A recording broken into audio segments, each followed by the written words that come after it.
오늘도 복된 아침 주님의 평강이 말씀 묵상을 사랑하는 모든 성도들 가운데 충만하기를 소원하면서 말씀 묵상 시작하겠습니다.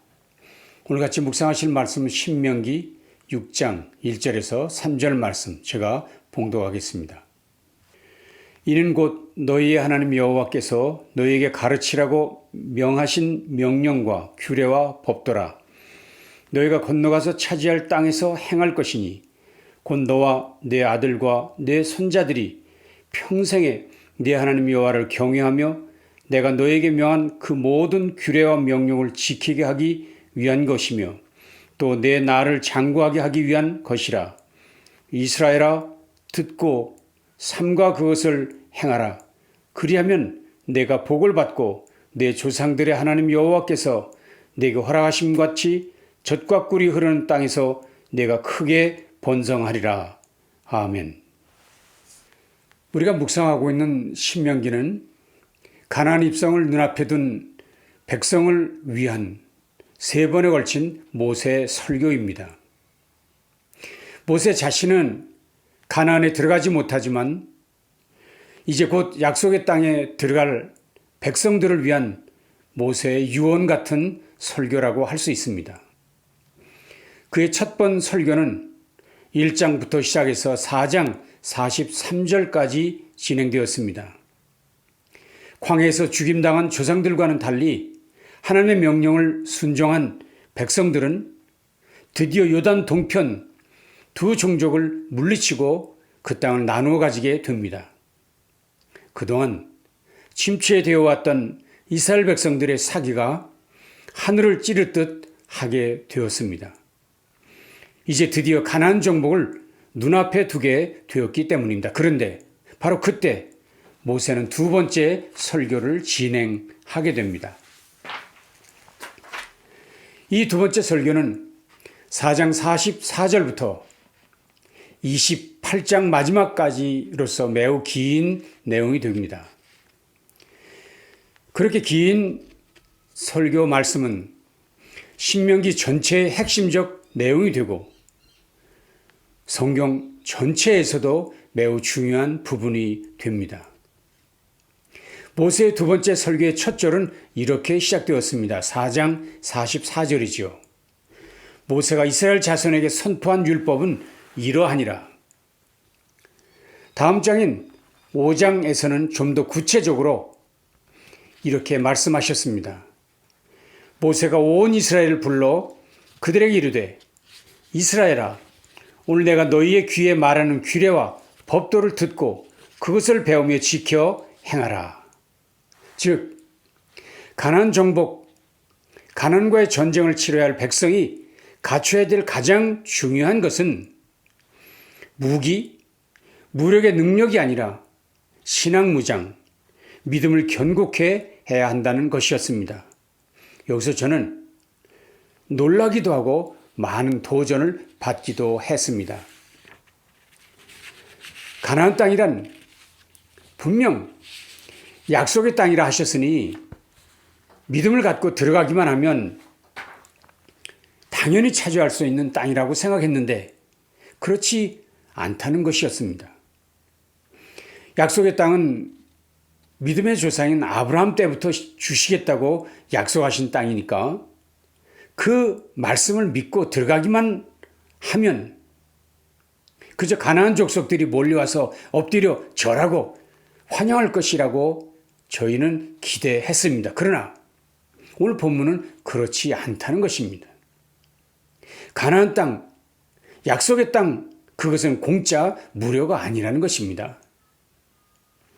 그 땅을 차지하기 위해서는 전쟁을 해야만 하고 그 일을 위해서는 무엇보다도 신앙 무장이 우선적으로 중요하다는 말씀을 하신 것입니다.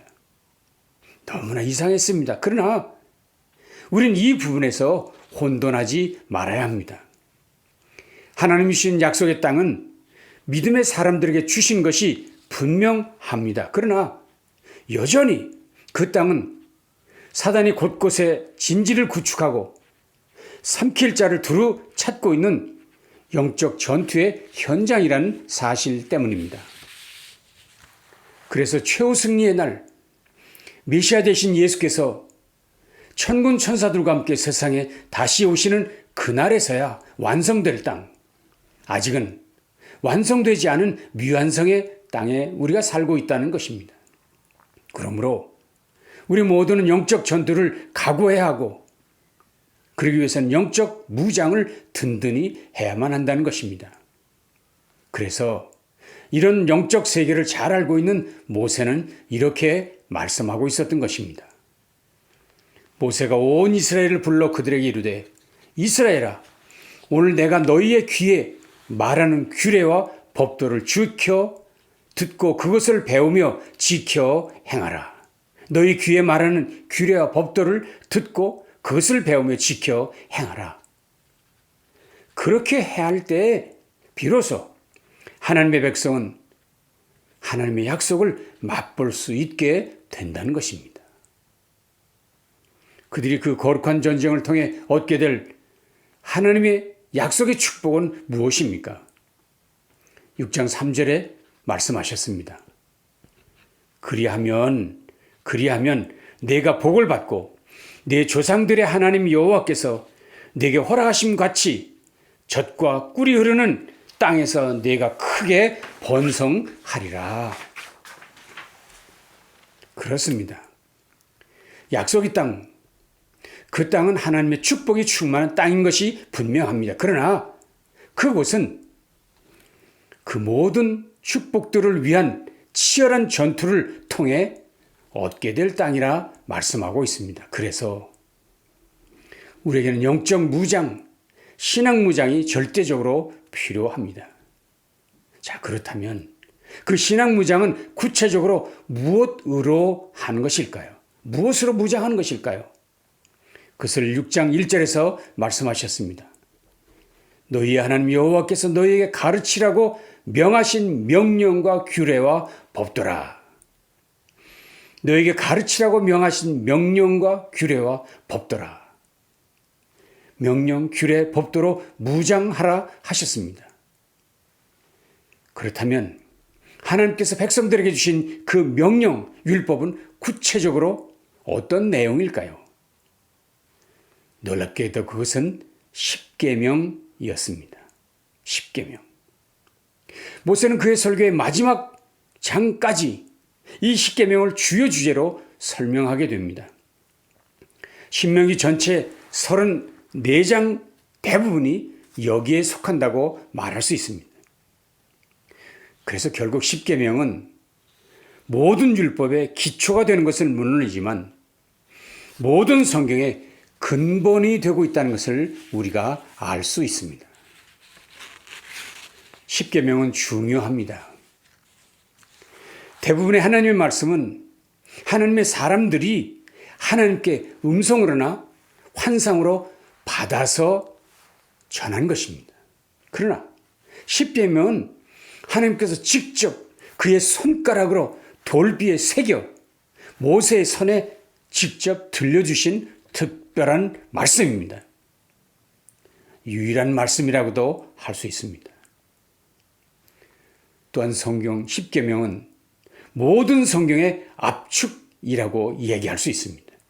성경 정체의 강령인 이 십계명을 알지 못한다면 기독교 복음의 진수를 깨달을 수 없다고도 이야기할 수 있습니다. 십계명을 이해하지 않고는 영생의 본질이요 하나님 나라의 비밀이신 예수 그리스도를 온전히 알 수도 없습니다. 그래서 예수님께서도 이 율법에 대해 분명히 말씀하셨지요. 내가 율법이나 선지자나 폐하러 줄로 생각하지 마라. 폐하러 온 것이 아니요 완전케 하려 함이로라. 진실로 너에게 이르노니 천지가 없어지기 전에는 율법의 1.1획이라도 반드시 없어지지 않냐고 다 이루리라. 그러므로 누구든지 이 계명 중에 지극히 작은 것 하나라도 버리고 또 그같이 사람을 가르치는 자는 천국에서 지극히 작다 일컬음을 받을 것이요 누군지 이를 행하며 가르치는 자는 천국에서 크다 일컬음을 받으리라. 주께서 말씀하신 말씀이지요. 특별히 본문 중에 예수님이 하신 말씀 중에 천지가 없어지기 전에는 율법의 1.1획이라도 반드시 없어지지 않냐고 다 이르라 라는 말씀에서 그 십계명이 얼마나 중요한 것인지를 우리는 알 수 있습니다. 우리는 이번에 그 십계명을 다루지는 않습니다. 그러나 분명한 것은 이 명령들은, 이 율법들은, 이 계명들은 백성을 위한 복의 말씀이었다는 이야기입니다. 축복의 말씀들. 본문 중에 이렇게 말씀하고 있죠. 그리하면 내가 복을 받고 내 조상들의 하나님 여호와께서 내게 허락하심 같이 젖과 꿀이 흐르는 땅에서 내가 크게 번성하리라. 그렇습니다. 계명들은 백성들의 멍해가 아닙니다. 그 율법들은 백성들을 얽어매는 구속도 아닙니다. 이스라엘은 물론 모든 인류 공동체의 평안과 기쁨, 그리고 소망과 행복을 누리게 하는 권리장전이라도 말할 수 있는 것입니다. 그렇다면 이제 우리는 어떻게 그 복을 누릴 수 있을까요? 세 가지를 당부하셨습니다. 첫째는 가르치라는 것입니다. 무엇보다도 가르치라는 말씀이 그 어떤 명령보다 오늘 본문에서는 가장 먼저 대두되고 강조되고 있습니다. 가르치라. 이 가르치라는 것은 그들이 이미 하나님의 율법들의 중요성을 인정하고 받아들였다는 의미이죠. 그러니까 가르치라는 거죠. 율법의 가치, 소중함을 이미 깨달았기 때문에 자신은 물론 자녀손들에게 부지런히 가르쳐야 한다는 이야기인 것입니다. 그런데 누구에게 가르쳐야 한다 했습니까? 오늘 본문은 우선은 자신에게 가르치고, 자신에게 먼저 가르치고, 그리고 나서 자녀들과 손자들에게 가르치라고 명령하셨습니다. 저는 특별히 여기서 자신에게 먼저 가르쳐야 한다고 하는 것을 강조하신 것이 매우 의미 있다고 여겨집니다. 다른 사람에게 가르치기 전에 먼저 너 자신을 가르쳐라. 내가 배우지 않고는, 내가 맛보지 않고는 누구도 가르칠 수 없다는 것입니다. 그러므로 말씀을 듣는 우리가 먼저, 내가 먼저 말씀의 가르침을 잘 받아야 합니다. 아내는 남편이 들어야 할 말씀이라고 생각하지 마십시오. 내가 먼저 드려야 할 말씀으로 인정하고 말씀을 배우는 일에 열심을 다하시기를 바랍니다. 그리고 오늘 본문은 적어도 3대가 말씀 앞에 서야 함을 명령하고 있다는 것을 알 수 있습니다. 나, 자녀, 그리고 손자들의 세대를 통틀어서 말씀 가르침이 일어나야 된다고 얘기하고 있습니다. 즉 신앙의 계대 교육이 있어야 한다는 것입니다. 그런 의미에서 3대가 함께하는 예배, 3대가 함께하는 말씀 묵상, 이런 일은 성경이 강조하는 신앙교육의 중요한 틀이라 할 수 있습니다. 가르치는 일, 나를 포함해서 자녀들과 자손들에게, 손주들에게까지 힘쓰는 저와 여러분 되시기를 바랍니다. 두 번째는 경청하라 명령했습니다. 오늘 4절이었습니다. 이스라엘아 들으라, 우리 하나님 여호와는 오직 유일한 여호와이시니. 여기서 드디어 그 유명한 쉐마 이스라엘이 등장합니다. 이스라엘 백성들은 이 단어를 매우 중요하게 여겼습니다. 이것이 중요한 이유는 효과적인 배움을 위해서 말씀을 잘 듣는 일이 우선되지 않으면 그 어떤 일도 일어나지 않는다는 것입니다. 그래서 무엇보다도 말씀을 잘 듣는 일을 최우선 위치에 두어야 한다는 것. 그래서요, 하루 중에 짜투리 시간이 아니라 가장 좋은 시간, 가장 효과적인 시간을 말씀을 듣기 위한 시간으로 내놓아야 한다고 얘기하고 있는 것입니다. 특별히 오늘 본문에서는 효과적인 교육을 위해 다양한 방법을 총동원해야 된다고 얘기하고 있습니다. 6장 6절 이하의 말씀입니다. 오늘 내가 네게 명하는 이 말씀을 내 마음에 새기고 내 자녀에게 부지런히 가르치며 집에 앉았을 때든지 길을 갈 때든지 누워있을 때든지 일어날 때든지 이 말씀을 강론할 것이며 너는 또 그것을 내 손목에 매어 기호를 삼으며 내 미간에 붙여 표를 삼고 또 내 집 문설주와 바깥문에 기록할지니라. 마음에 새겨두고 부지런히 가르치되 앉아있을 때도 길을 갈 때에도 누워있을 때도 일어날 때도 말씀을 강론하라. 심지어 손목과 미간에도 말씀을 붙이고 집 문설주와 문간에도 말씀을 기록해두라고 얘기하고 있습니다. 저는 할 수 있으면 우리 가정에 곳곳에 하나님의 말씀을 언제든지 볼 수 있도록 많이 붙여두는 것, 많이 걸어두는 것 무엇보다도 중요한 일이라고 생각합니다. 이게 얼마나 중요한 일이었으면 이렇게 구체적으로 방법까지 제시하면서 말씀을 이렇게까지 가르쳐라, 이렇게까지 전해주어라 하셨겠습니까? 올 2024년 이해에는 꼭 이것들 중에 한두 가지라도 결심하시고 실천에 옮기시는 저 여러분 다 되시기를 간절히 바랍니다. 그리고 세 번째 명령은 가르치고 경청한 말씀을 이제는 실천해야 된다 말씀했습니다. 말씀을 경청하는 이유는 무엇입니까? 말씀을 가르치며 전하는 이유는 무엇입니까? 결국 실천하기 위함이지요. 실천은 배움의 완성입니다. 조금 부족하더라도 실천하는 중에 배움은 완성될 수 있습니다. 그러니 다 배운 후에 실천한다. 아닙니다. 배울 때마다 배우자마자 즉시 실천에 옮기는 것이 삶의 변화를 위한 첫걸음이 될 것입니다.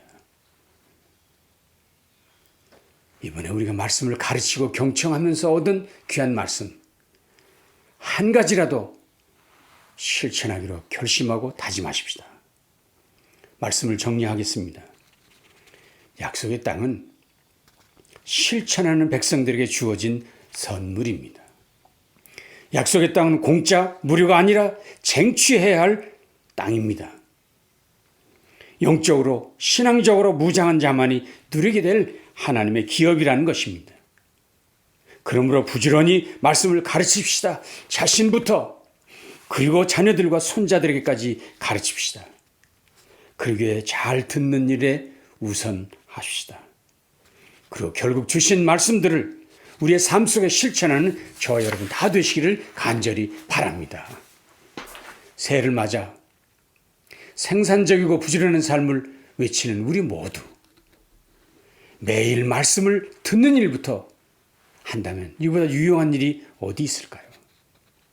아침에 30여 분을 투자해 성경을 읽고 묵상하며 기도하면 하나님과의 소통은 물론 자신과 주변의 삶도 점검할 수 있게 됩니다.